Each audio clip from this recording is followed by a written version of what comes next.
Live. Hey everybody, welcome to the Haunt Addiction Show.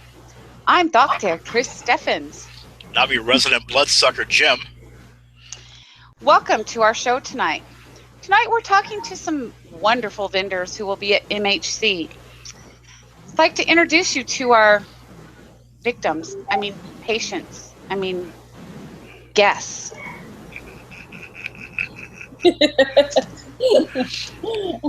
Hi everybody, I'm Melissa Hauntzilla Winton, and I am here for Haunt Shirts, but I am also here to talk about Nightmares and Dreamscapes, which is my little thing that I do teaching at the conventions and such, so we'll be talking about both of those.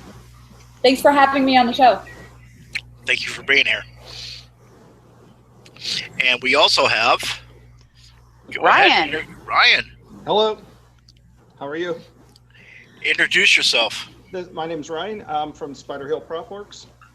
It's our first time on the show. Thank you for having us here. And look forward to talking a little bit about the upcoming MHC show and our products. Fantastic. Thank you for being here. We also have Mr. Ken Webster. Go ahead, introduce yourself. Ken Webster with Sinful Audio, and going to be talking about my first time at MHC tonight. Fantastic. Ooh. A newbie. Ooh, fresh blood. Yes. and we will have another vendor coming in a little bit late. We do expect Demented Designs to show up. But we'd like to turn this over to Melissa to talk about Haunt Shirts. Okay, so we're going to be at MHC. This will be our second year. We are at booth 511. We're going to be selling shirts. A whole bunch of new designs. I don't know if you guys followed us on Facebook or Instagram or anything like that, but we have a whole bunch of new designs like the one I'm wearing right now. This happens to be my favorite. And we are, we're going to have all kinds of stuff. We will be running a show-only deal. I'll probably end up saying it quite literally a million times, which is totally okay. We sell our shirts $20 each, but if you buy 2 shirts, we take $5 off, so 2 for $35. It's going to be. So the boss just walked in and he's doing baseball symbols to me. Strike ball! I know. He's like, what? Come here. No, the folks in Facebook land would like to see you. Oh my goodness. I'm trying to turn this a little bit. Yay, welcome aboard, Jim. Hey, thanks for joining us. So what was the symbols that you were throwing at me? I said 2 for $35 and then what? If you buy 3, it's 10 off. Oh, 3 or more, 10 off. Yeah, there you go. See? So, but you have to go to MHC to get that deal, folks. Yeah, Yes. that is a cash and carry special only. And what booth are you in again? 511, 511, 511. So instead of people, you're getting the 411, you got to go to 511. Right. Yes. So the 511. The 511, the 511. And then in addition to that, I'm actually going to be teaching. I'm really excited because they asked me to not just teach one seminar, but I'm teaching 2 seminars. And what's really crazy is that the first seminar is on Friday, and instead of it being like the normal 1-hour seminar, I've actually got 2 hours. So you want to come and hang with me for 2 hours. I am going to be building a zombie kissing booth. So it's gonna be fun. I'm gonna teach a crap ton of faux finish techniques that I know, everything from crackle paint to rust and icing stuff, and just all. It's gonna be a lot of fun, and it's gonna be 2 hours. And I'll also get people picked out of the crowd to come up on with me and actually do some of it hands-on themselves. So they not only are going to see it, not only are you going to get my ridiculous packet that quite literally gives you my entire seminar, but you also get some hands-on. And then on Saturday, I'm teaching a make and take. And what's really fun about this make and take is that where I'm teaching my favorite rust technique, and everybody's going to get a saw blade, a standard realistic size 10-inch saw blade, and then you'll be able to take this and actually incorporate it into a weapon or part of your costume, or something like that. So you'll get to use it however you want to. So that's going to be a lot of fun, and you get to take it home. I just strongly suggest anybody that is flying to let TSA know right away. Before you I don't want anybody to go through security and then sirens are going off because they think they have a freaking saw blade weapon in their bag. And people are like, that damn Melissa. So just let them know that you have a wooden fake saw blade before you go through security. Consider yourselves warned. Yes, be warned, people. Don't say I didn't told you so. Now, Melissa, your class on Friday, what is the fee for that? The fee for that is, so I think the normal class is $35, but because this is a 2-hour class, it's double that. So I think it's $70. But they're running, I think there's a discount. I want to say it's $60 if you pre-register, but it's like $70 on site. So it's essentially like the normal class is $35, and then they doubled it because it's 2 hours. And then your Saturday class, are they a fee? Saturday class is $45 because there's a $10 supply fee. Okay. Good to know. Yeah. It's going to be a lot of fun. I think it's going to be a lot of fun. Sounds like a lot of fun. I wish I'd be there. Yeah. Yeah, that sucks that you're not there. No, the two hosts are not going to be there. I know. It's depressing that we're not going to be there. Yeah. I want to cry now. Quick, somebody bring up the I need Ken, help me out. I need tissue.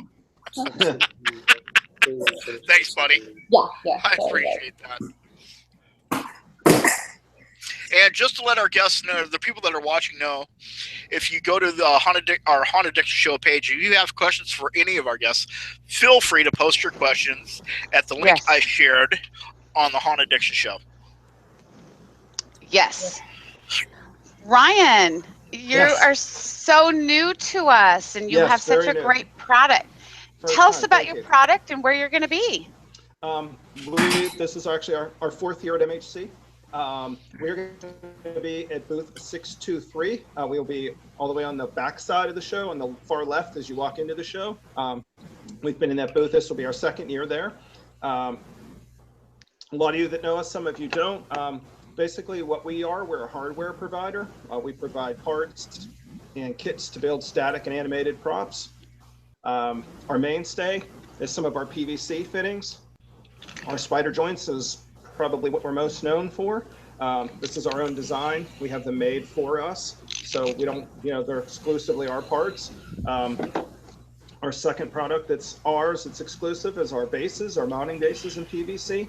And we use these parts mainly for building our body kits. They're the base of all our kits and a lot of our animated kits as well. Those are really cool. I have to ask a question. Do you have the patent on those? I don't. Yes, no, I do have the design. What we do, I actually own the molds. I'm working on a utility patent for them. But yes, there are actually our design. We don't buy them from anybody. I own the molds for them. So that's awesome. They're proprietary, just our exclusive parts. That's awesome. Yeah. That's really cool. And you will be in what booth again? We will be in 623. Now, are you offering any discounts? And are those show-only discounts, or can anybody get it? Yes, we do. What we do, we discount all the prop kits. The ones we don't discount, we make a mixture. We bring some kits. We do both things. We discount anything that's a standard kit we sell on the site. We discount for the show, and we build some special kits for the show that are kind of at a reduced price. Like some of our static kits, we include some extra parts. Like we do ankles and all our static kits that we normally don't even sell on our website. So we try to build some kits that are slightly different for the show, just for things that we would offer there that they couldn't get, normally on the site in a package. This year, we're going to bring some new animated stuff. Our exciting news is we're actually bringing a new animated prop this year. I just finished it. This is going to be the first run. It isn't even on our website yet. and it will be exclusive for the people at MHC. It will be the first release of the prop. So we're excited, keeping it hush-hush what it is, but it's something we haven't had before. It's different than anything else we have. So I will say that. So I'm looking forward to bringing that to the show. We are bringing some new animated stuff. Another, this is one of our prop turners. This is a new product for us. It's motorized runs by a wiper motor, and it's used for turning. We can turn a whole body with this, a large skeleton, heads, anything you need to kind of rotate pan back and forth.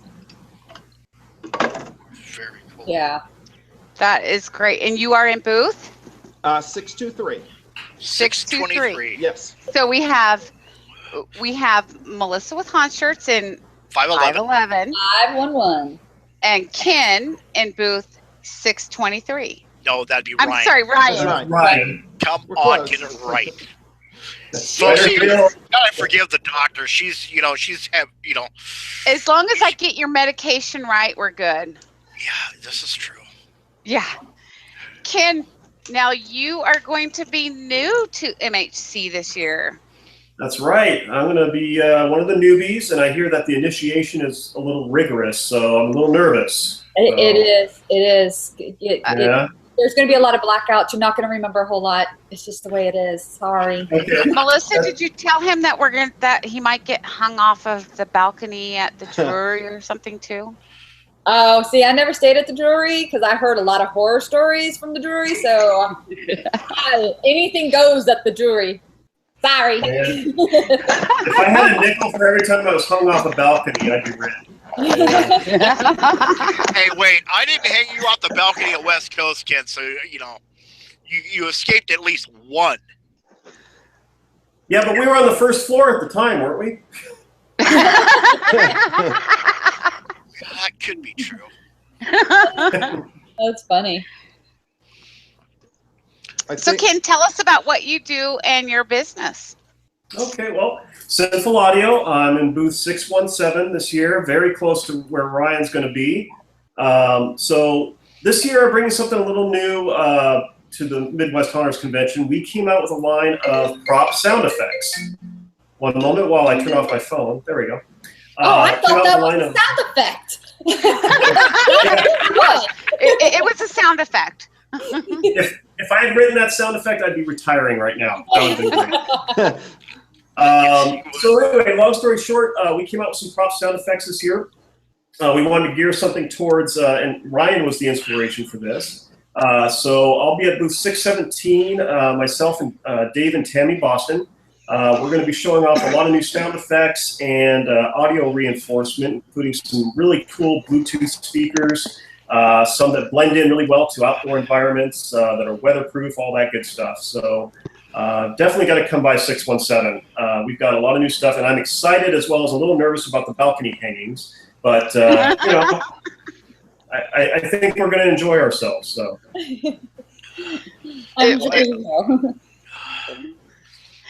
One thing I want to mention about Ryan, too. So I had a great opportunity at West Coast. I got to work with one of his props and put it together. And one of the things I got to say is I am not handy. I don't make stuff. I don't put things together. And I got the prop kit, and I was a little, I had some trepidation. I'm like, oh, my God, I got to put something together. And it took me 5 minutes. It was just that easy. And I got one of the animated kits, and I actually displayed it at West Coast to go with the prop sound effects. So Ryan makes some great stuff, really good instructions on how to get things together for novices like me, and just really happy with it. So, thank you, Ken. And I have to say, with Ken, I met Ken with this. I actually got a chance. We're going to use some of Ken's prop sound effects, the new ones, in one of our booth displays that is here. I think the prop builders are really going to enjoy Ken's stuff. He does some great work, and the sound files, the way he has them set up for it, I think is going to be a hit. I think they're going to do really well. Awesome. Yeah, thanks, Ryan. I appreciate that. You're welcome. Wow, sounds like MHC got some networking going on there. Yeah, this awesome. is the amazing part with what we do, with what our show is geared towards, is getting product in people's hands. And there's a lot of things that are across the board, like, for example, what you heard tonight. Ken has a product that Ryan's using. Melissa, in your haunts, you now have learned that Ryan has some. I do know that there are a lot of haunters using Ryan's stuff, especially to even make full body armors and things like that for props. Right. Yeah, I definitely plan. I think everybody knows at this point, if they don't, that I don't have my haunts, my walkthroughs anymore. But I'm still haunting. I'm still doing stuff. Like I do a massive cemetery in my front yard, and I'm actually really excited about doing a build this year. And so meeting Ryan and his props and stuff, I was like, oh, that's got me all like tingly inside. I'm all ready to start building some more stuff. I'm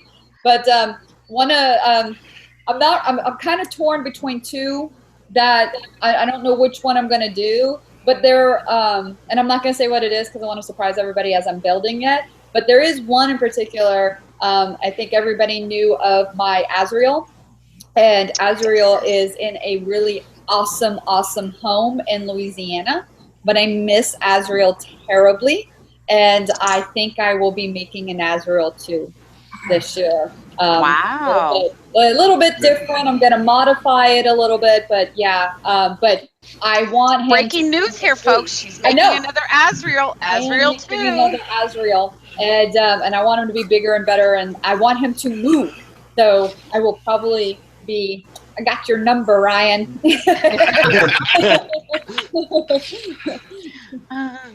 So I don't know what it is, but I mean, I'm going to have to answer this question for, it's a question, to me, actually. I don't know why. Nate, but no, I am not going to be at MHC. You've heard this correctly. Nate Dingman, to me again. Unless, Jim, somebody has flight mileage they want to send to you, me, and Troy, we'll be there. Well, right. I mean, the thing is, they've, certain people know that I do work at my local airport here, and I work for Delta Airlines, but unfortunately, it's. So, no, I won't be at MHC, Nate. Sorry. Yeah, we would all really love to be at MHC. I just want to go hang out with our three guests. I mean, I got to hang out. Right? I got to hang out with Ken Webster because he was at West Coast, but he kind of lives in the area, so yeah, Yeah. Just kind of slightly. Yeah, slightly. I mean, how far do you live from Portland? Me? Yeah, I'm in Portland. You're in Portland. Well, no, Portland. There's I mean, I'm on the West Coast. There's subdivisions of Portland. Okay, so I'm about let's say 10 miles east. I'm almost Gresham. So. Well, forget it. You live out by Troy. Forget it. I'm sorry. Move quick. Well, I don't. That would be Troy Crivelone. Since he's not in here, we guess we better we can say talk her. about Crivelone all we want. He's not here. Yeah, anything you guys want to say about Troy, he cannot respond to anything. Yet. That's right. The best stuff I saw was written on the bathroom wall. So. Yeah. I saw that. I was amazed. They're like, for a good time, call Troy. I'm like, really? I mean, I don't know who wrote that. I don't know who wrote that, but.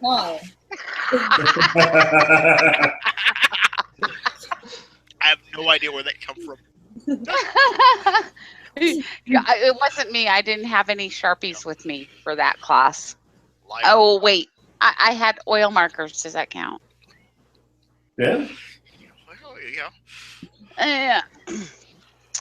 Well, Melissa, tell us a little bit more about how. Now I know that you have the haunt shirts, but originally you had a haunt. You had a full-on walk-through haunt. Mm-hmm. And then you kind of gone through. I know you've had a lot of transition. Gone from that to now haunt shirts. I know that there was something about some paintball perhaps thing in there somewhere in the middle. No, that's a new one. Yeah, well, it was a haunt that you were looking at like 2 years ago. Oh, okay. Yeah, you've gone from having a full walk-through haunt. Right. So you understand what it's like to be a home haunter. Then you've gone to, with you and Jim, doing haunt shirts. Mm-hmm. And yet all along the way, you have become a person, especially when it comes to doing the fake type, or what do they call it? Yeah, it's fake, right? Faux finish. Faux finish, thank you, Yeah. of things, which you have really become kind of the guru of. Talk to us a little bit about that. So, so James and I, we had a walkthrough home hunt, charity hunt, actually. Well, it started out as a home hunt, and then it kind of exploded into what was just in my garage, into a garage and tents and 750 square feet walkthrough charity hunt. We were taking donations for a local charity here in town. And also collecting food for the local food bank. And I had actors, and so in a lot of ways we were like running a actual pro haunt, only we weren't getting paid, and really took a toll. And James and I actually seriously considered opening our own haunt. We partnered up with Bart Butler, and we went searching for a location. And unfortunately, and I've done a seminar on this actually twice now about trying to open up your own haunt, and a lot of different things that people don't take in consideration when it comes to securing a lease in a commercial place. There's a lot of unknowns. And so unfortunately, we were not able to secure a location in that amount of time. And so we went and did the Dead Zone haunt, charity haunt that year. Well, in that particular year, this would have been 2 years ago, I was hospitalized, and I had to have a cardiac ablation done, which is like heart surgery. And pretty much my doctors told me that I cannot take on the stress. And if anybody's ever run a haunt or a home haunt or anything like that, where you're managing, you're building and you're managing and you're doing all this stuff, it is very, very stressful. And I just unfortunately don't have a strong enough heart for it. So we sold our haunts, and they went to a really, really awesome haunt in Louisiana, in Lafayette, the Fright Trail, which is owned by Rich Hemp. You guys may have heard of Rich and Chip for a while there. He is a haunt legend. He's been in the business for, he's like one of the original home haunters. He really, like, you're like 40 years ago or something. Am I allowed to say that without insulting him? No, I think you just gave him like credibility there. Yeah, he really is an amazing man. Here's a cool little story, and I'll be really, really quick with it. You know those market tabloids that would be like Bat Boy Lives and Beware of the Wolf Boy and all that kind of stuff? He was on the cover of one of those tabloids 30-something years ago, 40-something years ago, as they said, "Man lives in cemetery in New Jersey." And it's because he had tombstones in his tiny little yard in New Jersey, and he would hide behind the tombstones and scare people. And he was on the cover of the tabloid as "Man who lives in cemetery." Awesome. It's so awesome. That is so cool. It sounds like we need to start a haunters tabloid. I know. Might be new business there, right? So, Melissa and I have tabs on that one. yeah. Oh, Chris, you keep those ideas to yourself and then share them with me, and in a closed, inside of a closed group there. Yeah. Okay, if anybody decides to start a haunt tabloid, it's done. It's over with. It's ours. Officially copyrighted because it's been published. Exactly. I've already filled out the patent papers. I already just purchased the domain. Jim, you better buy it from me. And we'll work out a deal with we'll talk about that later, buddy. So I was really depressed about the whole thing, as you can imagine. And it just so happened that my best friend, who has the same name as me, Melissa, she and I and our husbands decided to start a business together called Crafted. And Crafted is very successful, and we're really happy with it. But I felt like void of my haunt love, And my husband has always had this kind of desire to be in t-shirts. And it just kind of hit. Haunt shirts is really his baby in a lot of ways. It really is, because he kind of came up with the concept. He went to the shows with me, and he was realizing that it didn't seem like there was really a reputable, centralized t-shirt printing company that haunters can go to and get quality shirts. And I'm not going to throw anybody under the bus. I'm not saying there aren't any. It just, we didn't see anybody at the shows. We didn't see anybody. And that was a shock to us. Right. And so we felt like, wait, we want to give back to our people. We love these people. You're all family to us. And we don't want to see people getting screwed by getting a crappy t-shirt for a low price because they're trying to make money. And it's like, they need people, unfortunately, when they get into haunting as a business, most of these people are artists. They don't have a business background. James and I happen to have business backgrounds. I have a legal background. He's been in business forever. I jokingly call him a corporate Bob because he is Mr. Vice President of a company. So it's we have this business background, and we're like, we feel like we need to educate people on not just, we don't just want to print your shirts. We want to educate you. We want people to walk away with a quality product, but also feel like they can contact us for any reason and ask us questions and say, hey, I want to take my business to the next step. I want to brand tell me how I can better brand my business. And we can talk about different branding options and merchandise options and give them the whole package. And so that's really what it came from, was that. And then being the artist. Well, and then Melissa, you also have a piece where if people have artwork, you have a monthly subscription piece with your business, but people, how does that subscription piece work? Or if somebody has a idea that they think would be phenomenal for a shirt, how can they get that to you? Because I believe, I mean, I'll let you talk about this, but I believe if somebody gives you some artwork or something, or comes up with a shirt design and you guys decide to use it, there's some money there for them too? So yes, is that correct? We actually changed the way our subscription program is. It's not a monthly subscription program anymore because we didn't want to limit it to people. We had these really great designs, but people were scared to get into a subscription-based program.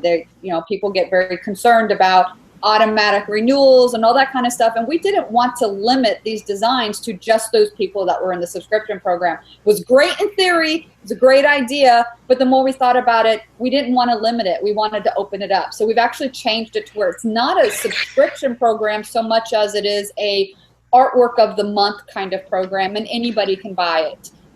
When it comes to the artwork, we actually have in-house artists. There are three of them that we have in-house, and I'm not including myself. I do also design shirts and have designs myself, but any artist can submit artwork, and it's not James and me that do the choosing. As a matter of fact, we do have a business partner, and that's why we're able to bring the quality that we do. And so, and that's where our artists are also is kind of wrapped up into our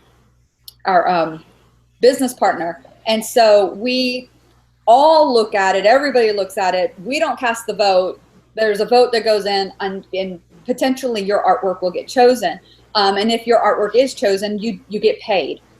So the way we've set it up now is that we pay you the rights for your artwork. So it's just like whenever I was writing short stories and publishing them, I would give them a short story. They would have the rights to it. I no longer have the rights to it for a period of time, and they pay me for it.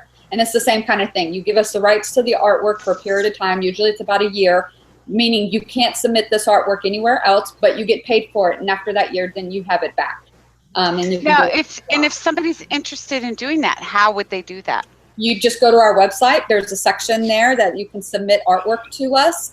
We've got, and the website is hauntshirts.com. I was about to get to that. Yeah, hauntshirts.com.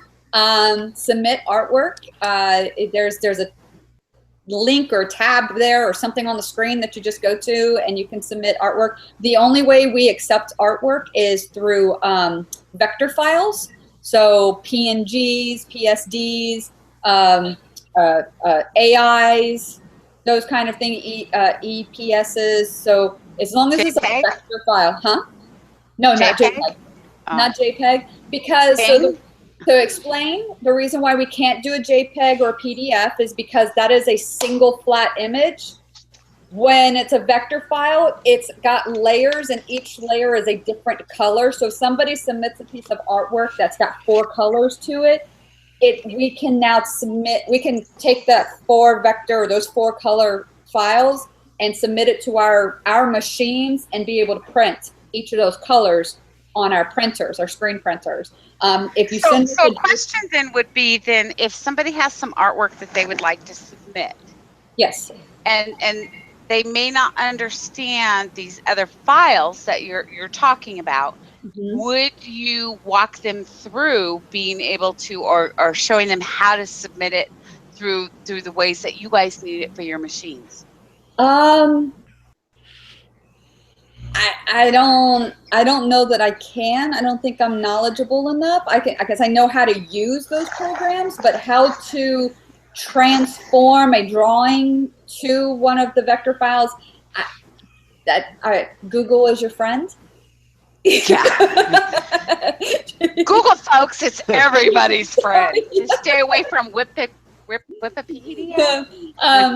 It's to send us a line drawing or JPEG. It's not that we can't turn it into one of those vector files, but it means that we have to charge you, and we don't want to charge you. Right. Because that's the that we have to put into it and stuff. So we pay our artists anywhere between $100 to $250, depending on the complexity of the artwork and how much time they put into it, what the theme is, all that kind of stuff. So awesome news. And I will tell you, I am supporting the Hunters by Nature. Those who know me know I'm not a huge t-shirt fan, although I do have plenty of t-shirts. But I have to tell you now, and I know, and I'm going to ask Melissa about this, but there are different levels of t-shirts. This is one of their premium shirts. My gosh, this is one of the most softest, wonderful t-shirts. And I hate t-shirts, but I love this shirt only because it's so soft. It fits nice. And that's the other piece that we look at when we're buying t-shirts and things like that. When people say a large is one size, but then when you actually get it, you should have ordered an extra large. Melissa, can you talk a little bit about your t-shirt sizing? Yes. So I mentioned earlier that we don't want our peeps to have crappy shirts. What we mean by that is if that is what you want, let me clear this up, okay? If you are pretty much hell-bent to get a, Gildan T2000, which is that really thick, stiff, cheap $3 shirt, sure, we'll get it for you if that's what you want to print your shirts on. We prefer a little bit higher quality, because we feel that if you provide your customers with a higher quality shirt, they're going to wear it more. And if they're wearing it more, that means they are a walking billboard for you, And so it's like, exactly. I'm a t-shirt snob, and so I was like, I'm not going to sell crappy shirts. So even our own designs, when we sell our own designs, we're selling them on a higher quality shirt, because if I'm not going to wear it, I know my people aren't going to wear it. And so I'm just, we're about quality, because I want to take care of my people. I want to take care of my haunters. I want to take care of people that maybe not haunters, but they really like our style and they want to get involved in haunting. I mean, I want to take care of people. I love it whenever we go to these conventions, and it's happened every single year. And it is freaking amazing to me. We go in first day, you might see 1 or 2 people wearing a Hunt shirt, and it's usually whoever's working in the booth. Second day, it's like we're a virus almost. We are taking over. We start seeing Hunt shirts and more Hunt shirts, and then by the 3rd or the 4th day, it's like every other person you see, it seems like, is wearing a Hunt shirt. And that really, I can't tell you how amazing that is to us and how much we appreciate it. But it also tells a lot about the product, because that means so much to us, is that we want to provide a good product that people are proud to wear over and over and over again. I actually have people I'm really a walking billboard here, because again, those who know me really well, and they know I wear dresses because that's just who I am. But this is one of my favorite go-to shirts, only because it is so soft. I mean, I was amazed at. I mean, I probably have 20 T-shirts in there, and I wear them just so those of you who know that I will wear them. But this is my favorite shirt because of the softness of it. But Melissa, you've also talked about, and I know we need to move on, but Melissa, you also talked about dreamscapes or nightmares and dreamscapes. Yeah. What exactly is that?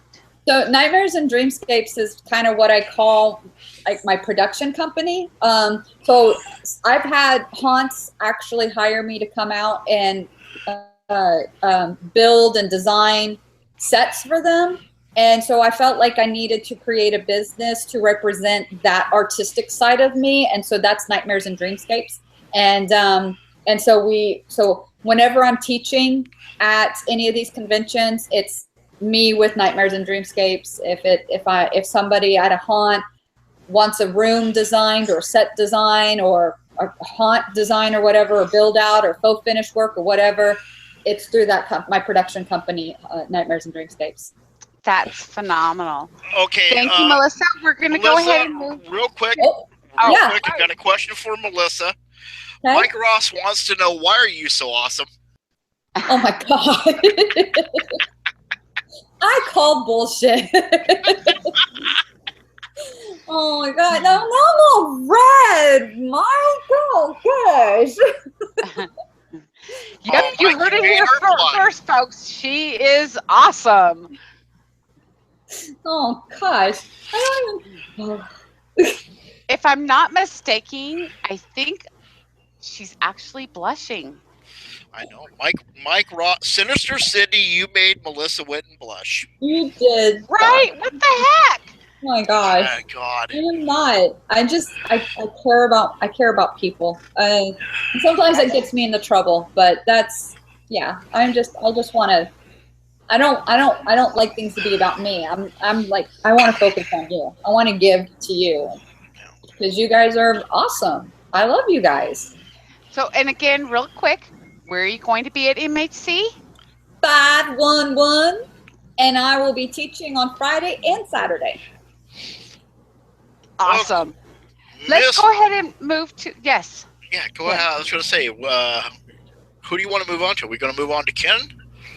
Oh, no. I think Ryan is, I'm sitting here looking at Ryan's picture with that whole he's got that big grin on his face. Picture behind him. I think we're all a little bit psycho. Oh, the psychomania. Yeah, that's awesome. I know, right? That's actually an original movie poster. Yeah, and we're all haunters, so we're all a bit psycho. At least that's what I've been told. Especially Chris. You know what, Jim? I can tell you where to put that, but it's a live show, so I'm going to behave. Really? Ryan, talk to us about your product. I mean, you have been, SpiderHill Props is an awesome product. Thank you. You do not have a Facebook page, which we kind of talked about. We need to really get you out in more social media. A little more. Yeah. Yeah. But you have an awesome product, and I absolutely have to tell you that I actually have done a piece with SK Austin where he was using some of your products to make a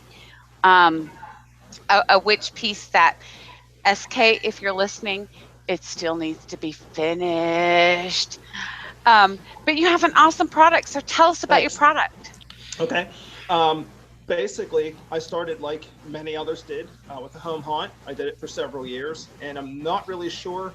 I used to build a ton of props that were animated. I started with pneumatics, and I kind of didn't really do. I did much more complicated props initially for myself, and then I kind of got the bug to start. I thought about doing the vendor thing and making some parts, but it really, I didn't really do it to do it as a full-time business. I just kind of wanted to do an extension of, kind of getting more into Halloween rather than just doing it for a week or a couple days or whatever. I kind of wanted to get a little more, my feet in it more full-time. So I started with the spider joints and the bases. I actually didn't know much about plastic production. I didn't know anything about molds. I self-taught myself how to use CAD software. I made some files, and then I kind of just started randomly calling plastic companies and tried to get some prices and see if I could do it to make the initial molds. And it was a very uphill process. It was very expensive to do the initial work. So I pretty much, learned a lot. It just was a slow process. I wanted to take things slow. We're actually in our second generation of parts. We've had the opportunity to go back and make new tooling and make improvements to the parts. From the initial molds, we added a couple features, both for strength and for ease of use for, people that are building with them. So that's something I've been fortunate enough to do. I do everything that you see, I pretty much build. We don't really, we have a couple contractors that machine for us. I have good hardware vendors, but everything we get comes raw. Like we get everything machined and flat. I pretty much single-handedly build everything. We're taking probably about 200 and some kits to MHC, different sort of kits between static kits, animated kits, our prop turners, our watchmen. We're going to bring about 200 kits this year, I believe, in total. Wow. Yeah. So I've been very busy the last couple months here, saying about being psycho or psychomania. I think that many nights when I'm still down here at 11 or 11:30, putting little nuts and bolts together and, checking everything. But I'm very fortunate. I've been able to keep up with the demand. I do everything in-house, very particular about what we use. I'm slow to take things out. I want to make sure they work for people. It's very important to me that when we put something out there, I want to know that no one's going to, call, and I don't want people to have problems. It's, people have a limited budget to work with, and you want to make sure that they're making an investment in a product. I know it's a lot of money for some of the stuff, and we want to make sure that that product is going to be around, for a long time. You're going to get a lot of use out of it. I'm an active member of some of the forums, Halloween Forum, one of my favorites, where I started. People are great there. I've learned a lot. I've got a lot of customers there. And every year I see a common theme with all the haunters that go out and buy some of these pre-built props from some of the big box stores and online. And it's very disheartening to see that same cycle every year where people buy all the stuff and they use it for one night or 2 nights. And then next year they take it out of the box and the head falls off. So, that was something I really was interested in staying away from. And I think we do pretty well, providing a product that gives you a lot of bang for your buck. And it's going to hold up for the test of time. It's going to hold up. We've got props that have been out there, animated props, for 3 or 4 years now, and we've had 0, issues. So I'm pretty proud of our track record so far. Hey, Ryan. Besides you being at MHC, where do people purchase your product at? Mostly MHC has been the only show we've done. I've yet to do Transworld or anything. I've been kind of on the fence about that, only because most of our stuff is geared. We do some commercial stuff, but most of our animated kits were built, in mind for a home use, not a continuous commercial duty. But we've run them like that just because we've had the opportunity to, but it's just not, how they build. But MHC is the only show, but beyond that, pretty much the website. We do most of our stuff online. Okay, so all your stuff is online. You got a website. Through a website, correct. Now, are you going to be offering a discount? I can't remember. Are you going to be offering a discount at MHC this year? Yes, we discount all the products. Yeah, like I said, we do some special kits we make for the show that aren't available on the website. I call them bonus kits. We add some extras to them. And then any of our standard kits we discount off what would typically be on the website. We discount them for the show. Ryan, can you let everybody know what your website is? Yes, it's www.SpiderHillPropWorks.com. Thank you, Melissa. Thank you, Melissa. Forgot that one. Yeah, okay. All right, Mr. Ken Webster. Yes, sir. Why don't you tell us a little bit more about you? Well, let's see. Aside from, I mentioned that we've got new stuff coming out this year. So our booth is located at 617, and we put together, and just a little background about us if you haven't really worked with us before, we go out and kind of like what Ryan was referring to is we really look at quality as one of the cornerstones of what we do. And that being said, one of the things that I like to do at Sinful Audio is I go out and we capture field audio. We go out and record in the world. And we bring stuff back in. We do a little bit of synthesis and composing, as you can see behind me here. We really bring the elements together to create something new and original that you're not going to hear just by going out to freesound.org or trying to download it off YouTube, which we really hope you don't do that. But what we offer is something that's original, it's high quality, and we like to try to seek out new and different things. Like this year, again, we're trying to cater to the different themes with props. You know, we've got a library called Hexen, that's kind of your witch and voodoo oriented type of thing. We've got pirates, we've got zombies. We're also looking at clowns, that kind of thing, but really trying to hone in on what the popular props are, give something more than just jump scares. Of course, those are in there, but also some really cool phrases and things that'll really interest people when they walk by these props. And I'm very lucky to work with a great new team of voiceover artists this year, female, male artists, and just picked up a new child actor who is just incredible. The guy has a theater background, so we're really producing some new and very interesting products, and it's exciting every time I bring these folks in to really put these things together. So now you also do custom work too, correct, Ken? Absolutely. So these libraries, again, original, you know, they're custom made, but what we also like to do is work with haunts and escape rooms directly, where you'll have a very particular theme or something you're really looking for that maybe you can't find in a library. And so what we like to do is we'll work with you directly. You tell us what your needs are, what you hear, what you think would be really a great scare or a great atmosphere for a room, and we'll do that from scratch. And we'll work with you every step of the way to make sure you're getting what you want. You know, and again, all custom. So I think that's the biggest boon that we can offer, aside from just going out and just downloading anything you find off the net and hoping that it works. So, well, and with that being said, with that being said, it's not just about going in and pulling something off of YouTube or synthesizing something, but also I want you to touch on when you do the custom work for whether it's an escape room or haunt, that is theirs to use. You don't sell that, do you? To anybody else? That is correct. So you're a haunt and you've got I don't know, name a theme. Maybe it's, you know, banjo backwoods kind of theme, and you want, you know, all these different types of instrumentations and atmospheres. That's original, and I don't sell that to anybody else. That's yours. Awesome. Awesome. It's very specific to what you do. You know, we thought about it in the past, especially with escape rooms, and it just didn't make sense. I mean, yeah, you might not walk into the same haunt or escape room at any given time and hear my stuff because it's always different, but there's always that chance, so we didn't want to reuse stuff. So can I ask you a question?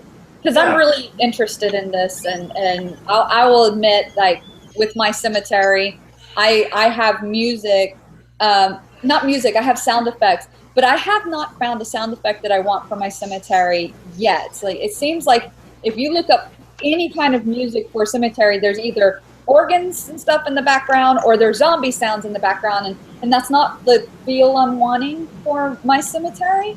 So I'm curious about something. I know that some haunts use this, and this was actually something we were considering using in our own haunt. Do you use the subsonic sounds to induce dread and fear in any of your work? It's interesting you bring that up. I've worked with a haunt here in Salem, Oregon, where we actually applied the physics that you're talking about were very interesting. I heard back that we might have made a few people sick. But what we do is, this is kind of where my engineering background comes in, is you create these, like you said, subsonic, or sometimes you can hear them, but it depends on the length of the room. And to try to make a long story short, what you do is you create a sound wave that is the same length as the room, and when it hits one side of that room and repeats over itself, it creates what's called nodes. And as you walk through this, it's a low vibration, your body feels it, it's a tactile audio, and you're getting this very weird sensation in your balance and equilibrium because these nodes exist. And so we applied this at a haunt here in Salem, and I got some really good feedback. They've been running it now, I think, that particular room almost 2 years now. And really great feedback on that. And then I got another gentleman that I talked to at West Coast who wants to do the same thing. The challenge is he's wanting to do this in an outdoor environment. So in an outdoor environment, we're making some recommendations to him to actually build a wall at one point where nobody can see it. It's hopefully kind of just in the background, nobody notices it. And your subwoofer, you know, where your low frequencies are going to come from, are in another place at a given distance. And we come up with a frequency that matches that distance. And then we add on to that to really create that subsonic effect where people feel it and just there's an unease going on there. So well, and Ken, you just touched on something that's really important. You have, because of what you're dealing with in sound, and I know Ken, so I also know that Ken even uses things like crickets and stuff to get the real sound effects that you guys need. It's not something that he just synthesizes, but this is real sounds that Ken actually goes out into the field and gets. Yes. For a lot of the products that he uses. But you touched on something here that's really important that people understand, is that there is a difference between an enclosed environment and an outdoor environment. The sounds are different. The effects are going to be different. How do you deal with that? A lot of it, well, there's a lot of variables there. Depends on what's in your environment. It depends on what kind of speakers you're using. Depends on what kind of sounds you want to create. And those are the three biggest variables right there. There's some easy fixes and little techniques that I can, you know, either go if somebody has questions, feel free to post them or write me. But there's certain ways you can really tweak your sound in an outdoor environment to really bring it across better for your clients and guests. So just a lot of different things you can do. So going back to the subsonic that you were talking about, for somebody like me, the home hunters out there, would you be able to use the structure of our home as that wall to create the nodes? So like if you have people that are walking up a path to your doorway, could you set it up to where it's going from the edge of your yard facing the house or the door and back? Like, is that something that you could do? The flatter the surface, the better. So what happens is, as you probably know with sound and pretty much anything else, once it hits a surface, it's like a pool table. It kind of bounces off at a 90-degree angle. Gotcha. Okay? So depending on the angles of your house, that kind of thing. So you want a very flat surface so the wave hits and kind of comes straight back. Any deviation is going to cause that sound to go one way or the other. So flat surfaces are best. Gotcha. But that's not to say you couldn't get away with doing something like that. Sometimes you might have a door as your background. If the door is very flat, that might work. Okay. Or you have a temporary structure created to really create that flat surface. Right. Ooh, and with all of this being said, with sound, you know, it goes back into, again, that we even have, you know, Ryan with SpiderHill. If you have a prop that you're working on with using his mechanisms to build the prop that you need, you can then tie it in with the sounds that Ken offers. And Ken you have some other products that you're offering, including, I believe it's if I did my research right, there is a light bulb type piece that you have that has a speaker on it that can actually be placed in different parts of the haunt too. Is that correct? Yeah, these are something that we're still trying to get a feel for the audience on. So they're LED lights that have JBL speakers with them. So because they're JBL, they're a little bit more expensive, they're a little more spendy. But what I try to do is bundle them with sound effects, so it kind of takes the edge off. You're getting, you know, some high quality JBL speakers inside these LED lights that are basically fitted to go inside the socket. They'll fit in pretty much anything, but they're usually made for those. What are they called up in the ceiling there? Those, in the soffits. Yeah. Thank you. Soffits. Yeah. Yeah. See, it's all lighting, so I'm not big on that. But anyway, so the audio in these, they're actually pretty good. And what I've actually got two in my home, and they come as a pair. You get the master and the satellite, and they operate via Bluetooth. And so you pair it with your phone or your iPad or your tablet, whatever you have. And what's nice about it, you can also dim the light. You can turn it on and off, but it's very distinct from the sound. So the sound level can be completely distinct from the light itself. Now, there are some new products on the market. We're also looking at the vendor who carries them. They're about $30, $40 on the market. They also do colored lights. So we kind of put out our feelers to see if that vendor was interested in working with us. We're waiting to hear back, so we'll see. And with that being said, I mean, I've seen some of your products, and if anybody goes to Sinful Audio, you can see some of the products that they offer. And while, yeah, we're talking across the board, you guys can find different things less expensive, just saying, but you offer something a little bit more with your products, because I know that while if they buy one product, they get a library with it too. Is that correct? So on top of the, we're going to have convention prices, by the way. I know, I think I was asked that earlier and didn't answer. Yeah, Mike Ross, let's see. Nate wanted to know if you were asking if you're going to be having a bundle deal on your CDs. Yeah. So yeah, we can. What we do is, if you're going to buy multiple CDs and you want, you really like 2 or 3 of our libraries, I'm definitely going to discount that for you.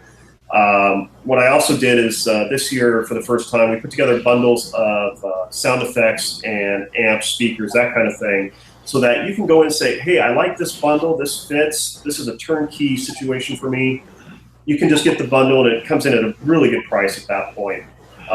What Chris was alluding to is, with all the amps and speakers I sell, you get to pick a library of your choosing. So whatever library I carry, you get that with the product. So it makes it nice so that when you get something home, you can just kind of plug it in and go. I mean, it's like, oh, now I bought this amp. Well, now I got to find all the music for it. Well, you've got a chance to pick out exactly what you want, or if I need to custom make it for you, just let me know, and we'll put it together for you. Quick question. And I think it's important to note here too that with your product, that if they do this, because we've seen a lot of things in the industry where, if you buy a product, you have to have the commercial license to use it. Yes. Now, Yep. and again, I want you to talk about that just for a short bit, because your product is a little bit different, where you're saying that, if I'm not mistaken, that if they buy the product from you, they can use it even if it's a commercial type environment, as long as they're not sharing it to something else. Is that correct? You kind of said it all in a nutshell. So when I sell you a sound effect, a library, or I create something custom, you own it the minute you buy it. Right now, we're on the honor system. We ask that folks don't sell it as their own, and don't distribute it freely. But that's all we ask. So at this point, we find that people really appreciate that. You don't have to worry about the royalties. You don't have to worry about how you're using it in your haunt, whether it be pro, home haunt, your escape room. It's yours. I mean, you spent the money, you're taking the time to put it together and or work with me to get something that you want.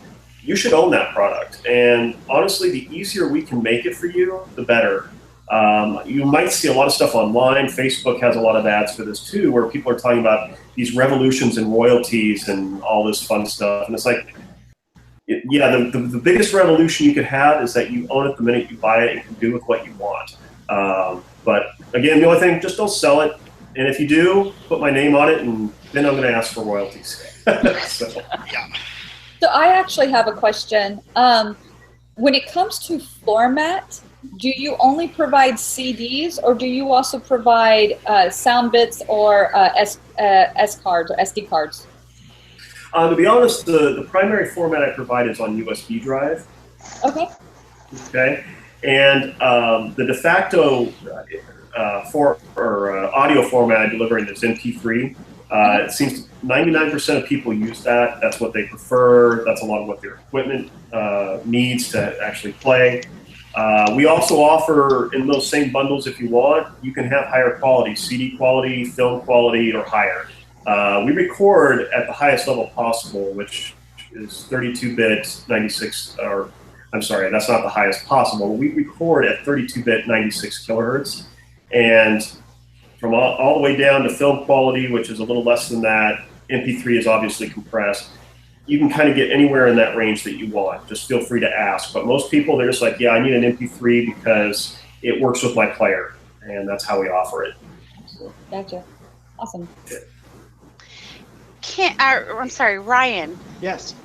While we're talking to Ken, and with what you do with SpiderHill Props, which again I'm going to say is an awesome product, and if you guys are looking for a way, if you're looking for a way to build a full body prop type stuff that might move, might not move, I have to tell you, look to Ryan's product because it actually is a really awesome product. But Ryan, how can maybe haunters use your product with maybe doing something with some sound?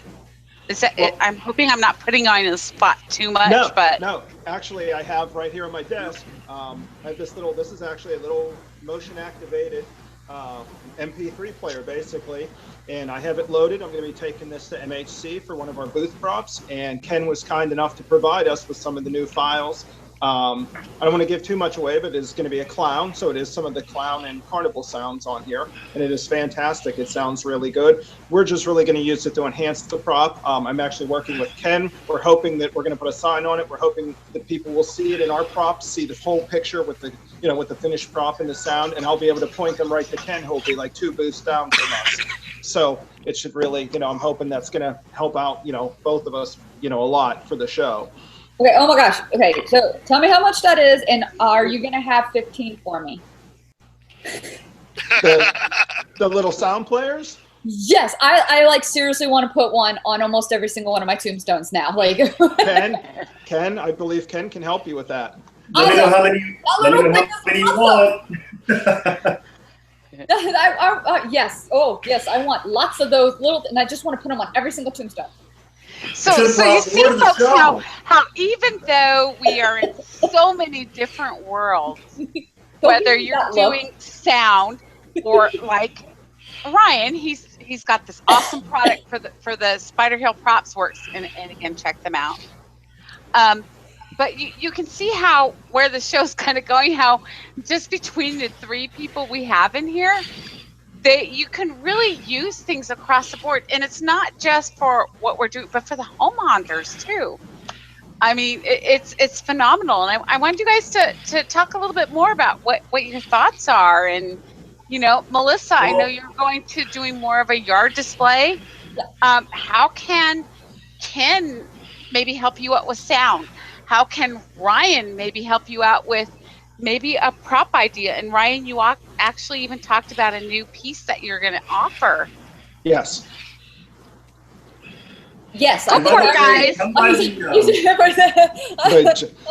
If you come by the Sinful audio booth, you're going to see one of Ryan's props in action as well.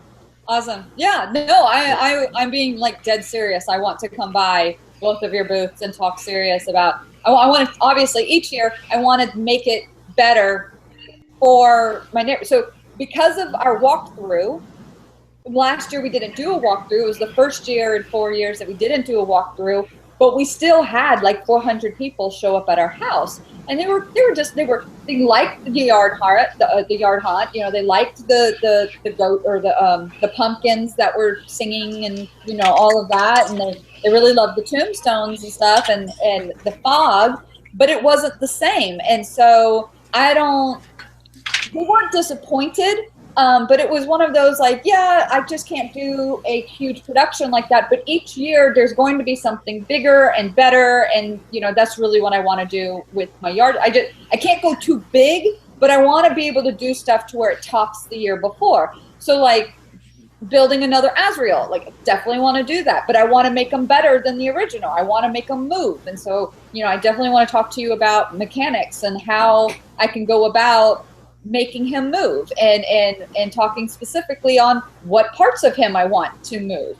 And then, you know, with sound, I told you that I do have sound. I purchased sound, but I still wasn't 100% happy with it. To know that I can come to you now and talk custom and tell you, this is what I'm wanting my cemetery to sound like, you know, and then that little thing, that gadget you just pulled out, holy shit, we're talking about mind bomb, like blew my mind there. I'm like, oh my gosh, like I honestly had a dream or this idea of when people walk. So I don't know if people have seen a picture of my house, but my house sits on top of a 3-foot retaining wall. So when you're walking on the sidewalk in front of my house, there's a retaining wall. Then you see the cemetery. So you're like at eye level with every single tombstone when you're walking by. And so I made a joke that it would be really cool if they were walking by one of the tombstones and like a voice says something to them. And I didn't even know that little gadget exists. So the fact that you even brought it up, I'm like, holy shit, you're making my dreams come true, dude. And so when I said, you're welcome. Being dead serious, like I want to put as many as I can on my tombstones, and I have 25 tombstones. So I mean, I don't think I'll do 15, but at the very least, I would love to do like, you know, a large number to really, because I want people when they go from one side of my yard to the other side, and I live on the corner of the street, I want them to get different sounds the whole way. So I'm like, this is amazing to me. And I feel like I may have been living under a rock or a mountain of t-shirts, whichever you want to choose. And so, I mean, there's probably people out there that are like, dumb, Melissa, that's been around forever. Or they might be just as excited as me, because I'm like legit excited. Like, you're going to be very busy. One row over from me. I will be spending lots of time with you guys. Well, and I'm going to doing from a camp haunt, which I've been doing for like 7 years, where I have to drive like 3 hours and fit everything into a 27-foot fifth wheel. Wow. And set it up in a day and maybe a half. So you're really limited in what we're doing. To now we're looking at doing a yard display, although we're starting small, and then we'll eventually grow. But with that being said, again, we're going back to the sound with Ken and Ryan. You brought up another product that you have available now where you can actually, because there actually is a tombstone piece I want to create where it's, and you know, in this industry, I'm known more as a resource than a builder. But there's the tombstone I want to create where the guy kind of from the torso up kind of turns and stuff. I don't know what you call it, but you have a product now that you're putting out that will actually do that, correct? Correct. Yeah, we actually did the turner that I showed you, the mechanism I had here. I actually used. I built my brother for Christmas. Actually, I built him like a life-size skeleton sitting on a large crate, and we put the motor and the mechanism within the crate, and the skeleton, you know, turns back and forth at the torso, you know, basically at the waist, and he's holding a lantern. So we're going to use it at his house to put at the end of the driveway as a greeter, sort of, for people, you know, to walk into, you know, on Halloween night. So yeah, there's a lot of if you have an imagination, you can put it to use if you have a use for it. There's a lot of, you know, definitely a lot of possibility. What is the cost of that product? If you don't mind me asking, if you'd rather say just go to the website and check it out, that's fine. Off the top of my head, I want to say for that mechanism complete, I want to say it's about $80 off the top of my head. And that is powered by a wiper motor. It's set in bearings. It has a full set of bearings on it. It rides on. It can take, if it's properly braced, the bearing can take over 100 pounds of downforce. The motor has a roller on it, a nylon roller for wear. I mean, like I said, it's built pretty well. It's pretty much ready to bolt down. It comes with mounting screws, so it's pretty much ready to run, you know, out of the box. So then we can actually add your mechanism. Yeah, okay, I'm doing the whole selling, you guys. You're going to build it? Your mechanism with Ken's sounds, and then add Melissa's shirt design to your prop. And then you have an awesome prop. Or I can help you with the painting of the prop or something. Yeah, there is that part, because you were so, I mean, you know, I've looked at, we all look at Alan Hops and everybody else, but, you know, you really do have some different techniques that are really fun to try. And I have to tell you, my husband's looked at a few of your stuff and he's been trying it out. Oh, well, that's cool. Yeah, so before I like really did a lot of hunting kind of stuff, I'm just an artist. I was in theater, so I would build sets for theater. So I learned a lot of techniques through that. I'm a Disney brat. Like when I say Disney and Universal brat, I literally grew up in Disney and Universal Studios. I was very fortunate to have family members that worked at both parks, and so if I found myself bored on a Saturday morning or wanting to skip school, I literally just called them up and said, "Hey, can I get into the park today?" And Melissa, you never skip school. No. Are you kidding? Those were educational field trips.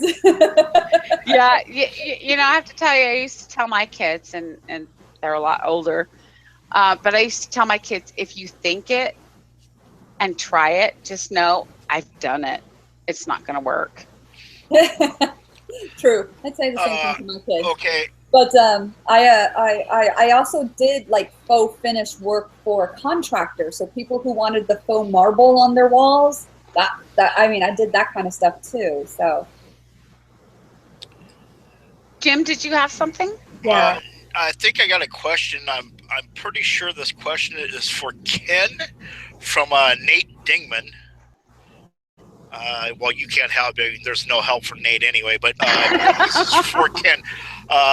Ken, those little motion sensor sound devices that Ryan was showing us, how much are those? So at the convention, you're going to look at, in fact, give me just a second. I got to look at a price list real quick. But so I guess the question should be, Nate, are you going to be at MHC? Yeah, I'm going to be there. No, Nate will be at MHC. I can answer that question. They're under 30, and they come preloaded, by the way. And I think there's a question. They are battery operated. Okay. Yes. Yeah, that was another question that Nate had. And what kind of batteries are those? Are they like a AAA, AA? They are AAA, and I sell it with the batteries, believe it or not. Wow. Yeah. And Mike Ross wanted to know, what kind of motion activation does it use? Is it just a motion? It's heat sensitive, so you can actually use them in the dark. Wow. Yeah, it's passive infrared. Yeah, it will work in pitch. I can Or tell you, passive infrared. Thank you. Yep, works in pitch dark. Yep, no lights needed. So that means I'm going to need one for my hunt this year from one of the things I'm doing. Well, we sell to everyone except Jim. That's the only I was going to say, except Jim. We'll sell to anybody except Jim and Frank alone. Melissa, help me out here. I'll talk to you. You talk to Ken, and we. Whoa! Did you hear me say I had a legal background? Yeah. Melissa, did I mention royalties on that? So if you want me to be a mediator, there is a fee per hour. Wait. Oh my God. I'm just trying to figure out, how did I get the short end of the stick here? I mean, Ken, I thought we had an agreement that Troy got the short end of the stick. Well, Troy's not here. He's not here, so you get kind of the medium end of the stick. So yeah. Oh, go figure. And me, I'm just who I am. So, I don't have to go through any of you. Nice. No, Chris, you just get charged double. Probably more like triple. But that's okay, because I love each of our people on the panel. I'm telling you. So to answer that question fully, the screen boxes are $25 each. They come with batteries. There's a mounting clip for it as well. And you also get a cable, so you can hook it up to your PC and load whatever sound files you want on there. They do come with 10 Sinful Audio sound effects on them. We just kind of picked the really cool kind of jump scare type of items. But, when you do come, you'll probably end up buying one of our libraries, and you're welcome to put it on the screen box. So. Well, Mike Ross had a comment. Mike Ross just said, bring a bunch. So, Mike Ross, obviously you are just going to write, just hand Ken a great large sum of cash. Because Ken, I'm sure you like cash, right? When it comes to the screen boxes, yes, listen to Mike, bring as many as you can possibly bring, because I am going to be, you might actually get sick of me. I mean, so I'm going to plug my best friend now. just to kind of give you an idea here. So Ben Courtney of Tombstone Factory. Love Ben. Yep. So if anybody hasn't checked out Ben's stuff, you need to, because he does beautiful, beautiful tombstones and crypts and obelisks, and not just that, like quite literally, the man can make anything you want out of any material. It's not just foam. He's made a lot of stuff for me, as everybody knows, because I plug him all the time, and not just tombstones, but he helps me with every single make and take that I have, and helps me with a lot of my classes. But he's also like made stuff personally for me too.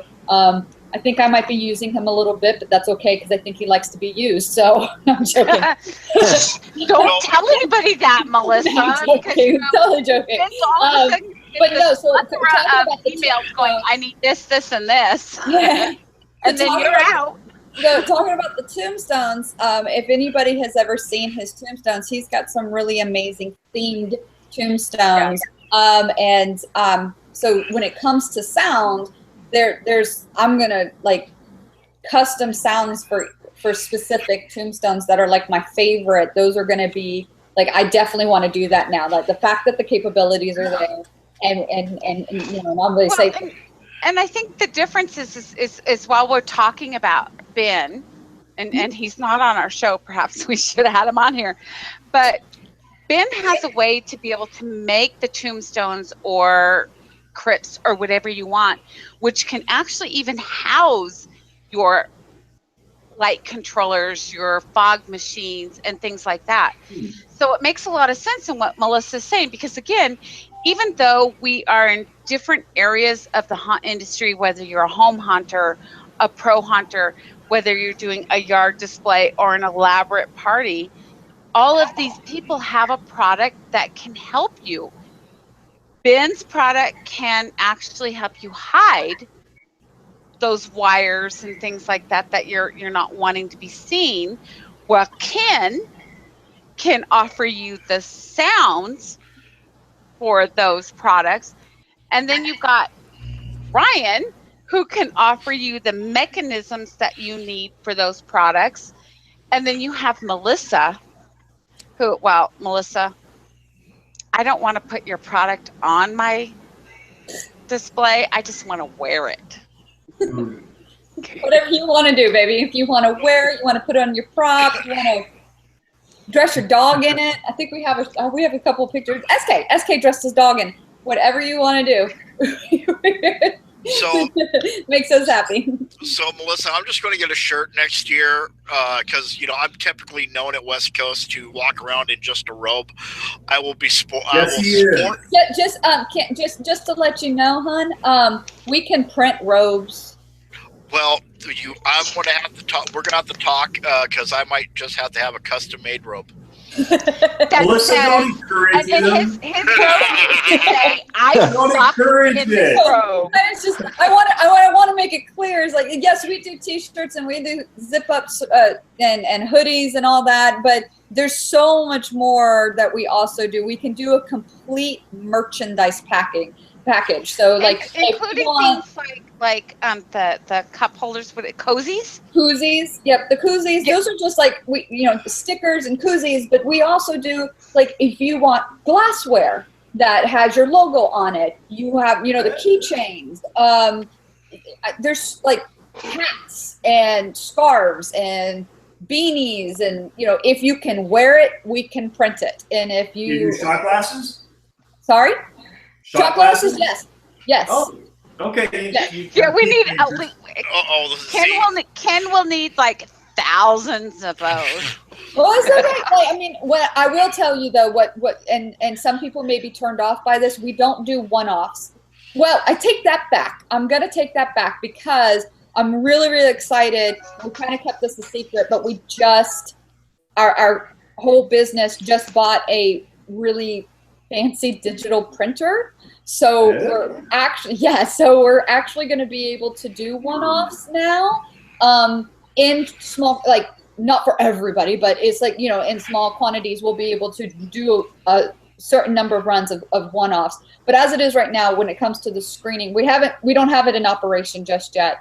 but it's going to be, and I'm really excited and can't wait to announce it. But when it comes to our screen printing, I know that was a pre-announcing. When I mean announcing, like it's up, it's running, we can do it. Like we have the machine, we're testing it and all that kind of stuff, and it's oh my gosh, it's I would honestly like to find out more. There's I'm wondering what I mean with a digital printer like you're talking about. Can you print onto most anything? Is that possible? Yes, like that's what I'm saying. Okay. Yes. I'm a little curious. Okay. Continue, please.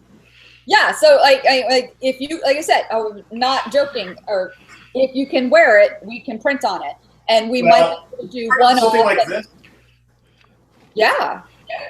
You could print onto a bass guitar. I have a bass guitar. So let me see here. Oh. So you're wanting to print on, like, are you wanting to do like a vinyl overlay? Yes, we can do that. I would be hesitant to print on the actual instrument, but to do a vinyl overlay, yes, we can do that. Okay. We might be chatting then. Yes. Good. Sounds good. And in fact, here's the logo I'd want on there, something like that. So.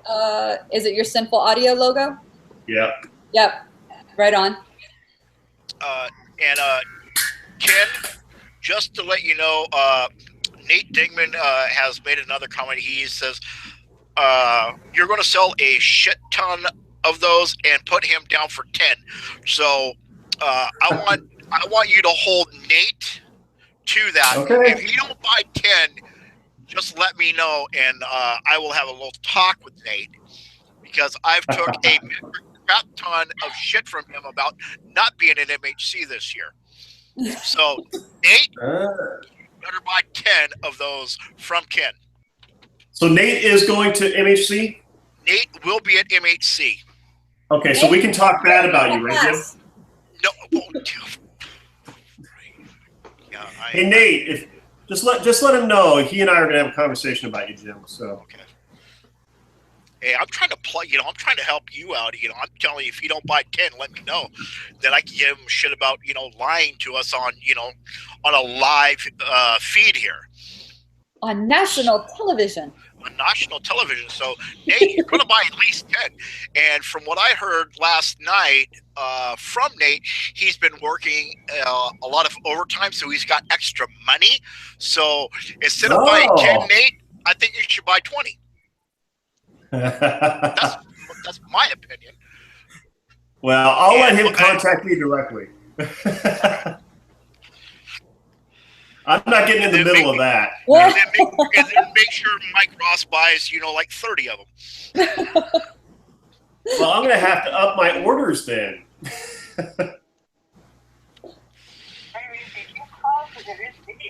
Oh, wait, Dawn's on her phone.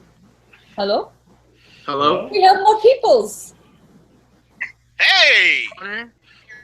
We have got somebody new. We have got Demented in here. I'm going to hang up now. Right on. Why hang up? No. You're good. I'm talking about on the other phone.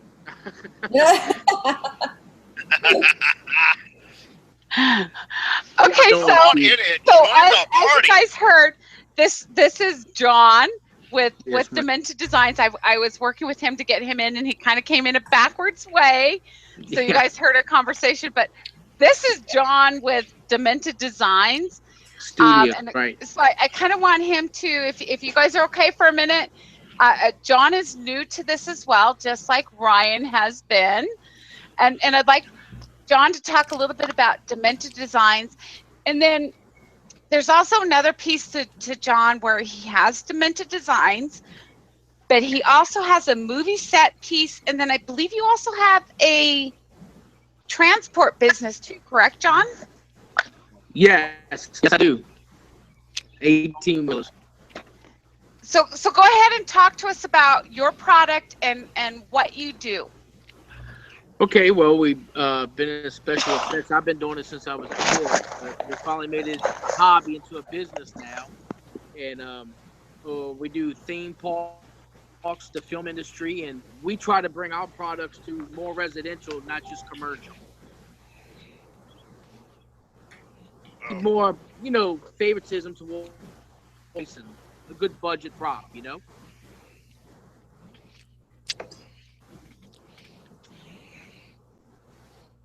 Anything else y'all want to know?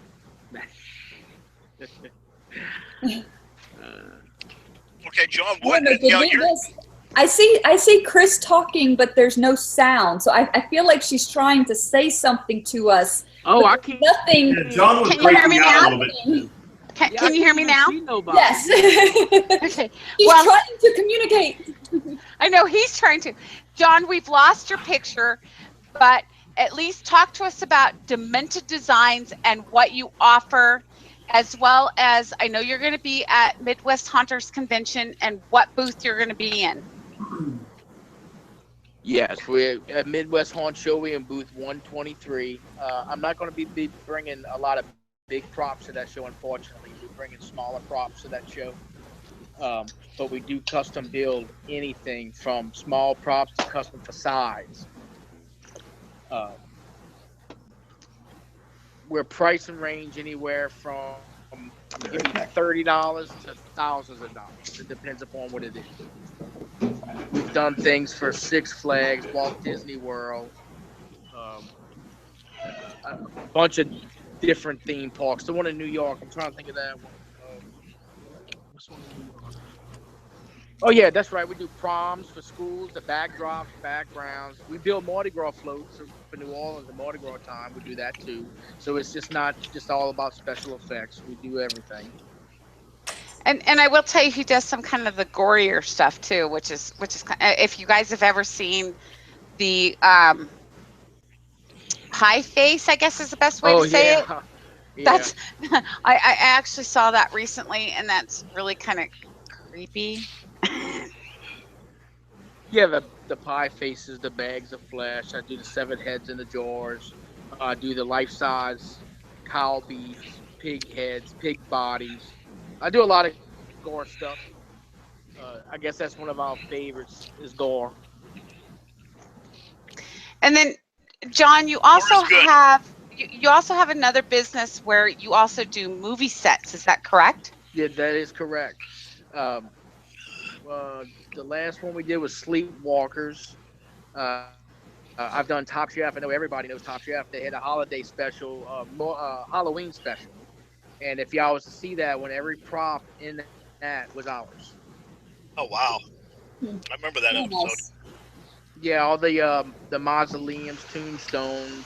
Yeah, everything that was on there, that was ours. And that was all life size too. That mom ended about 7 foot tall. And I do want to apologize for Bodies of John coming in the way he is. It's kind of backwards. John, like Ryan with SpiderHill, is new to doing our Constantine. whole social media piece. Oh, And yeah. so we will bring him on on another show, but we really wanted to introduce you to some new vendors. Well, they're not necessarily new to Midwest Haunters Convention. They're new to more or less the more social media side, because we want you guys to know these people are there. I mean, you need gore or something. I can tell you that John with Demented Designs, I wish I had it sitting here. I have this bag of, I guess it's a latex skin that's really bloody.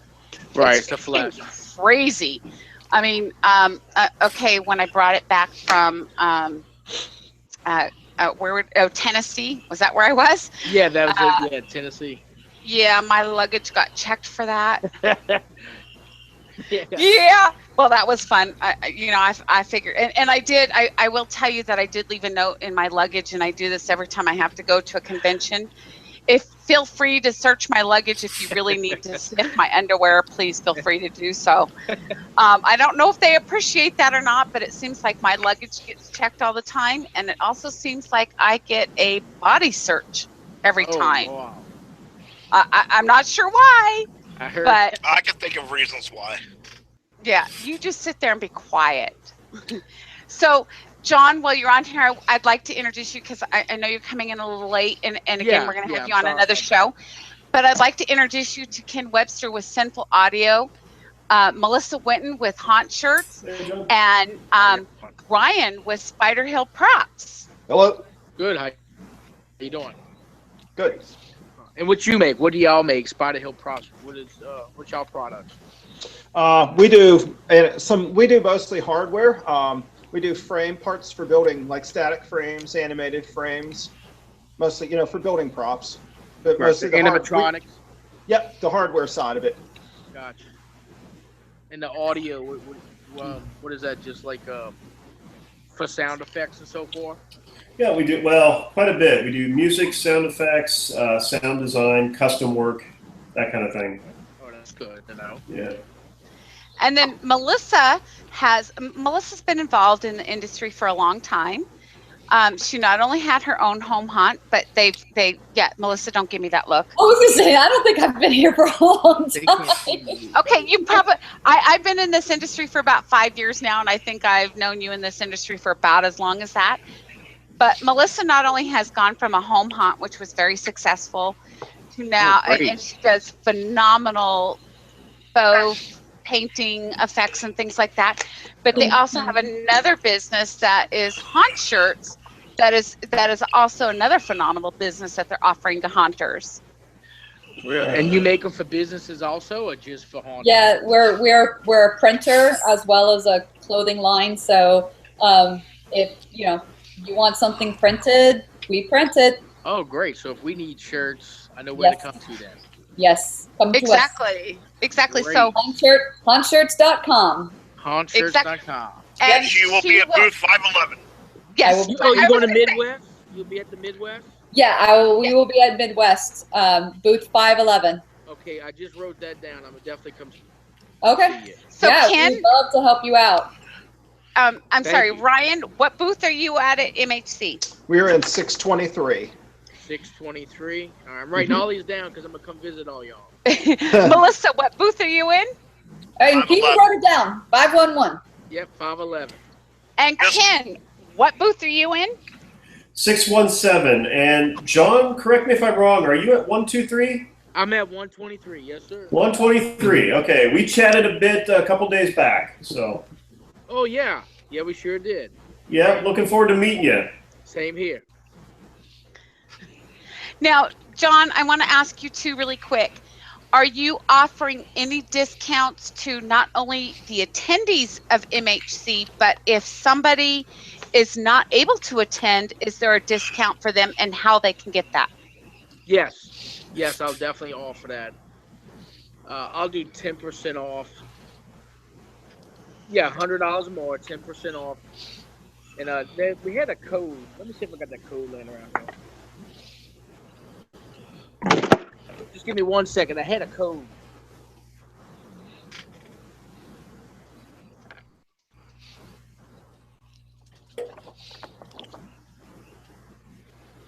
The number was 1020. The code number was going to be 1020 on 10% off. And where can they go to get that code? I don't know if it's on a website. I don't think it is. But they can email you, or yeah, they can email me. Yeah, they can email me it, and I'll be more than happy to give it to them. And then when they place an order with me over the phone or on our website, all they have to do is just put that code in at the end, and it'll give them the discount. That sounds awesome. And like I said, we are going to bring John back on another show to really showcase more of some of the product and stuff he offers. We've had a bit of some technical difficulties, but we're excited to have John with us with Demented Designs. Glad to be here. Thank you. We are excited to have Ken with Sinful Audio. So for any of your audio needs, be sure to check him out at Ken. Give us your plug for your website. www.sinfulaudio.com. That's www.sinfulaudio.com. Oh, spoken like a true rodeo personality. I know, I like that. Melissa, what is your website? What were you gonna say, Jim? He's even got some effect on that voice there. Yes, I know. I do. A little bit of reverb. Yeah. It's room reverb, yes. Yeah. Yep. You can check us out at hauntshirts.com. And I do want to say really quick, because today is Thursday, that I want to remind everybody that tomorrow is Haunt Shirts Friday. So if you have your haunt shirt, we are asking you to post pictures on your social media, whether it's Facebook, Instagram, or whatever. Use your haunt shirt. Here's my shirt. Here's the kicker, okay? Because we want to make you work for a free shirt.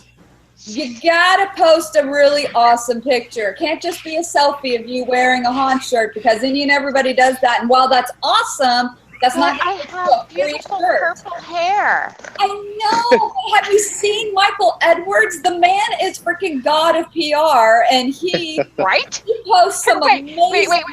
Let me. Which way do I need to go? I think I can get the eyeball effect in. Oh, that's the James and Michael thing. They definitely have the eyeball effect, but no. Does that work? Every single Friday posts an amazing picture of him doing something crazy, and we just freaking love it. We love him so much. He does so much for our company, and we can't give.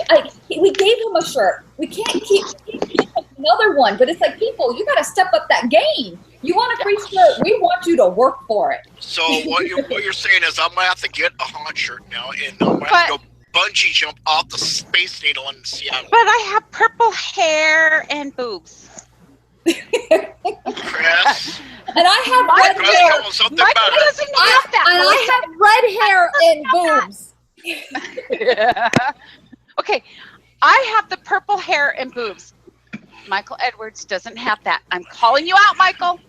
Get your boobs and your purple hair going and your haunt shirt. Oh my gosh. I'm better. One of his characters for Dan's Haunted House is a female character. You just, here goes. I know, right? I'm just calling him out. Oh my God, I don't know what we're going to get from that, but hey. Oh, wait. You think that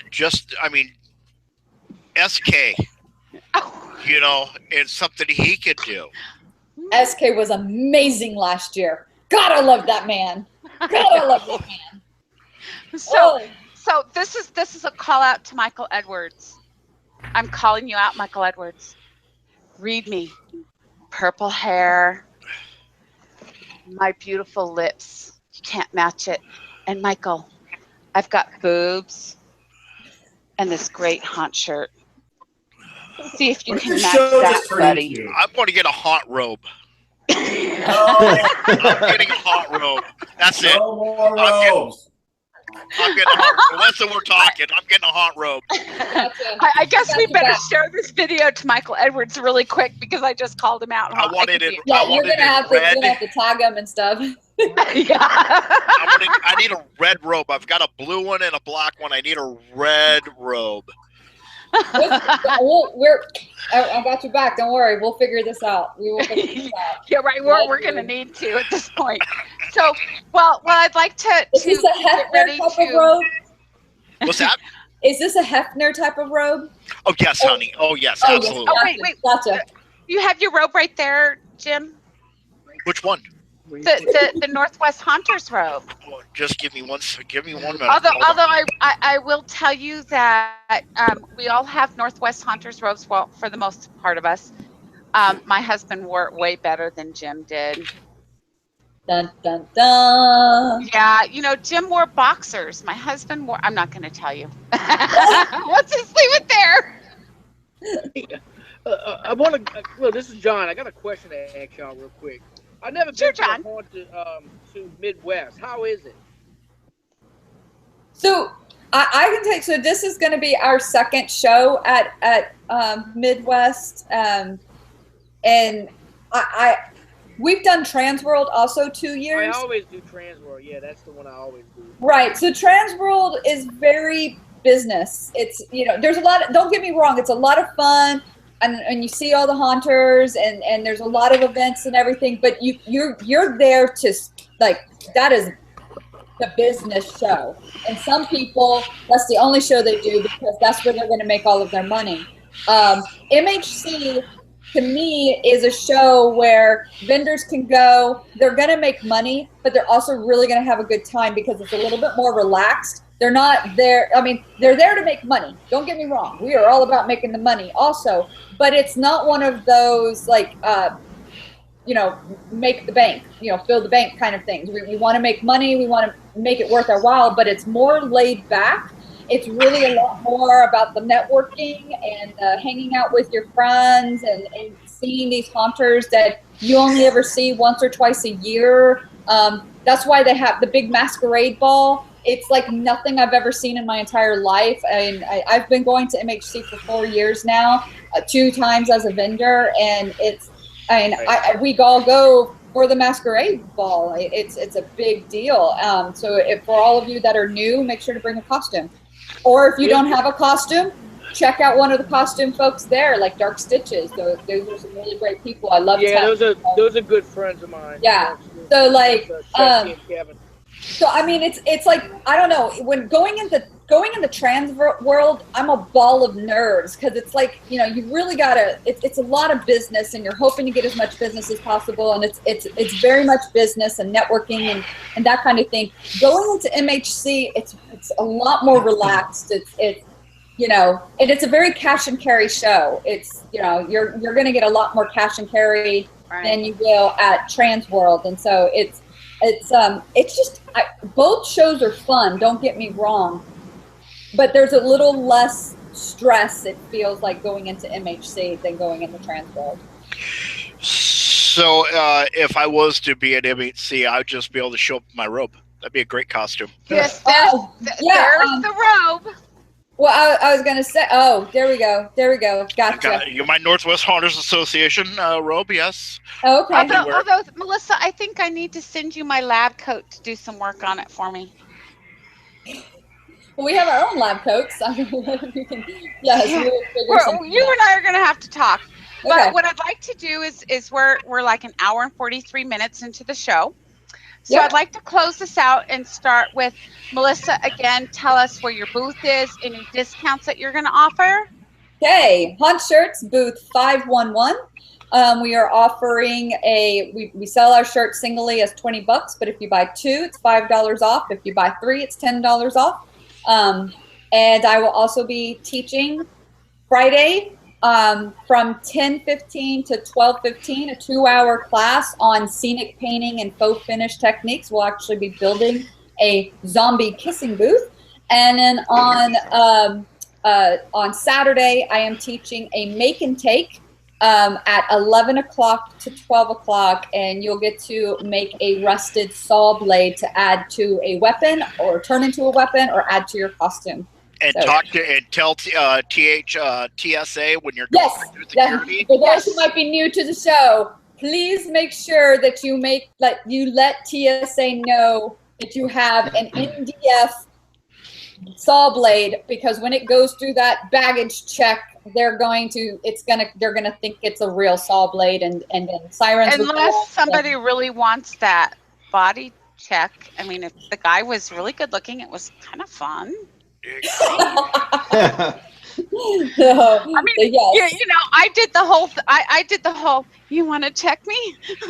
Okay. Would you like me to spread? Wow. Yeah. You know, they're not so appreciative of that, and that's the police side of me. But I'm like, you know, if you want to search me, honey. Go ahead. But I don't want a woman. I want a guy. So yeah, come by booth 511. We'll have lots of designs there for you to buy, but then we're print services, so we will talk printing. If you have some printing needs, we can definitely help you out there. And we have a new tagline. I have to say it. If it doesn't say Haunt Shirts, it's just a shirt. I like it. I like it. Ryan. Yes. Time. Give it to us. Give us Ryan, your spiel. SpiderHill Prop Works. We will be at booth 623. All of our stuff will be specially priced for the show. We are bringing several new items this year, including a new animated kit. Very excited about that. Can't wait to bring it there and show it off. We'll have a variety of stuff there, and I'm looking forward to seeing everybody there again. Now, Ryan, will anybody be able to go to your website and get a discount, or is this an MHC attendee show only discount? We typically, for this show, only do the discounts at the show. But if someone is flying or doing that, we have done, specials with them. Some people don't want to, we will ship stuff for somebody if they purchase something there and they're on a plane or something and they want to get one of our animated kits or something bigger, don't want to take it. We'd offer to ship and stuff from the show for them. That's great news. And your website? Ryan, tell us your website. www.SpiderHillPropWorks.com. Awesome. Ken, give us a little music and tell us about your website and what discounts or anything you may have, including the booth space at MHC. Well, come on out to www.sinfulaudio.com. As mentioned before, I'm at booth 617 this year. We've got a really fun display. So come check out our yard audio products, things that are going to go outside for you, Bluetooth devices, all of our amps and speakers, a lot of our turnkey items. Come on out. It'll be fun. And what's your website again?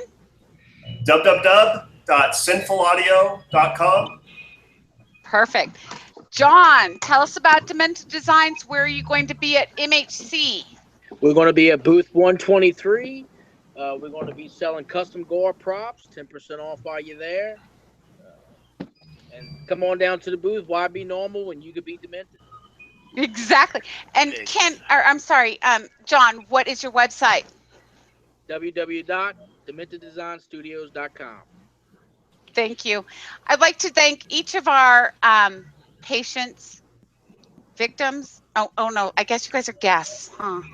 Well, in our case, they're victims. Yeah, victims. Thank you, each of you, to being on our show and giving everybody kind of a preview of a little bit about what to expect at MHC. Really quick, I want to do one more thing that we haven't touched on, especially for those of you who have been at MHC. Do you have, like Melissa and I believe Brian, you've been at MHC too? Yes. Do you have any specific tips that you would like to give to attendees of MHC? And Melissa, we'll start with you. Okay, hydrate. Have lots of water. Stay away from Jose, right? All I remember for the last 3 or 4 years of being at MHC, it's the 1 year where it's actually an alcohol binge fest. And so I'm going to say hydrate. No, for real.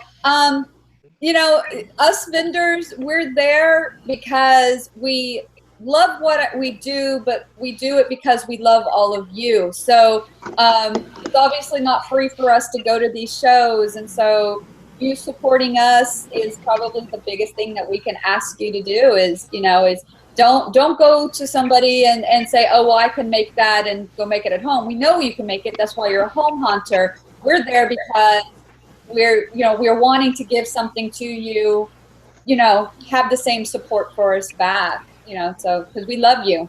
Show us the love. Exactly. And Ryan, what would you say is some great tips for anybody who may be attending MHC? First off, don't be one of the several people we see every Sunday morning on the way to the show sleeping on one of the benches in the convention center's lobby because they had too much to drink the night before. That goes back to hydrate. That wasn't me. No, I said that goes back to hydrate. Hydrate, exactly. Sneak some water. It must have been Jason Becker. I'm sure it was him. So I'm sorry, Ken, go ahead. Okay. No, as like Melissa said, check out all the vendors. I think it's a great show. The vendors are very gracious there. It's one of the few opportunities I think you have to go and see some of these vendors and to be able to purchase. There's no minimums. You can walk in and buy, you know, 1 piece. You can buy 10 pieces. It's a great atmosphere. There's a lot that the vendors have to offer, and I think there's a very good variety of vendors at the show. So I think it's a great show for, you know, to visit. It's, you know, it's a lot of fun. Thank you. And John, now John, is this your first year at MHC or yeah, this is my first year. Okay. So those of you who are seasoned, as we call you affectionately, at MHC, I ask you to please wrap your arms around John with Demented Designs and his awesome fiance Dawn. I have a feeling that Melissa, you and Dawn are going to get into some trouble. I'm just saying. Oh, I'm telling you, she's a handful. Dawn's a handful. Dawn is phenomenal. So is John too. I'll tell you that. Oh wait, I got Dawn right here on side. Say hello, Dawn. Hello. We don't see your picture. But, yeah, we don't see your picture. We get no. Yeah, we've got a little stick figure. John, can I ask you? John, can I ask you? Are you normally next to Hauntiques? What, at Trans World? Yeah. No, we were normally next to the guy with the foam panels, the vacuum foam panels. I'm trying to remember the name of the company that is. So where were you this year? Were you close to the food court? Normally we're right there by the food court area. But I had a booth there this year, but we had a death in the family. So I'm so sorry. I know that kind of changes things. But last year, like me, Kevin, Dark Stitches, and all, we shared our booth together last year. We had a big old 20 by 30 booth. We're the ones who built that big old building that we were in last year. Okay, I gotcha. Y'all remember that building, like a big brick building with the stucco and all that, by the food court area? That was us. Okay, awesome. Okay, I wasn't really sure what. There's a lot of Demented titled companies out there, and I just wanted to make sure I had you were the right one. Oh yeah. Awesome. And by the way, real quick before we get to Ken Webster, apparently Jason Becker's like, damn it. Oh, I know. He's texting me. He's like harassing questions, and I was like, I don't know, just ask them, and I will relay. But they're closing up shop, so hurry. We didn't invite him. Becker, you're a little late to the party, but I mean, well, then again, it's Jason Becker.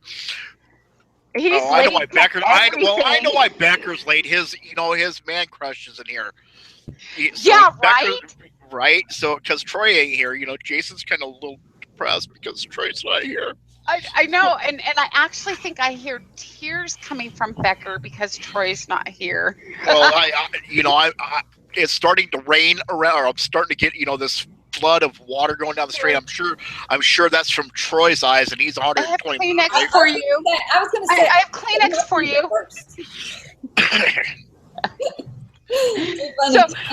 What I'd like to do is Ken, key some music for us, and I'd like to again thank each of you for being on our show. You guys are phenomenal. Thank you. Be sure, if you guys are going to MHC, to check these folks out.